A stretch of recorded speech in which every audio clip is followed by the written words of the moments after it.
Good news po sa mga senior citizens. Alinsunod sa kautusan ni Pangulong Ferdinand R. Marcos Jr., mararamdaman na simula sa susunod na buwan ang dagdag pensyon mula sa Social Security System. Yan ang ulat ni Rod Lagusa. 3 beses kada linggo nagpapadialysis si Nanay Amelisa. Dito napupunta ang buwan ng SSS pension na nasa 4,600 pesos mula sa kanyang namatay na asawa. Pero sa susunod na buwan ay nasa 4,830 pesos na ito.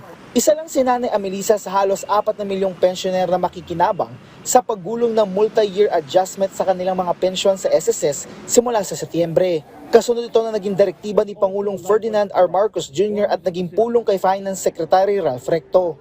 Malaking bagay yung increase kasi kagaya ko na dialysis patient, malaking karagdagan yung para sa pambili ko ng gamot. Ito'y lalo't nasa 300 pesos o higit pa kada araw ang gastos niya sa iba't ibang gamot na kanyang kailangan. Malaking kabawasan ng stress para sa pang-araw-araw ang gasto sa gamot. Ngayon kasi simula na nag-dialysis ako, hindi na ako nakakapag-trabaho. Kaya sa mga anak ko talaga ako nakadepende.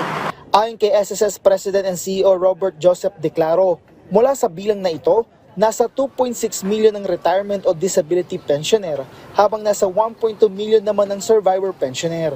Ayon kay Declaro, kasama sa cut-off ng pagtaas ng pensyon sa susunod na buwan ay ang mga pensioner na as of August 31. Habang ang mga magiging pensioner pa lang matapos ang August 31 ay sa susunod na taon na makakasama. Mula September ngayong taon, tatagal ang dagdag pension hanggang September 2027, kung saan 10% kada taon ang dagdag sa retirement at disability pensioners at 5% naman ang dagdag sa death or survivor pensioners kada taon.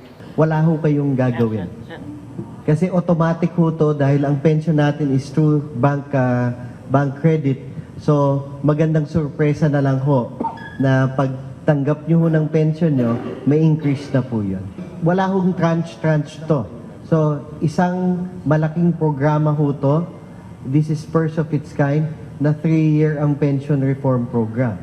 Ayon sa SSS, ang dagdag pension ay suportado ng komprehensibong actuarial studies. I'm pleased to report that it's very healthy. So we have about 25 years of fund life even with the pension increases. You have to strike a balance between financial viability and stakeholder and I would say benefits to members and stakeholders.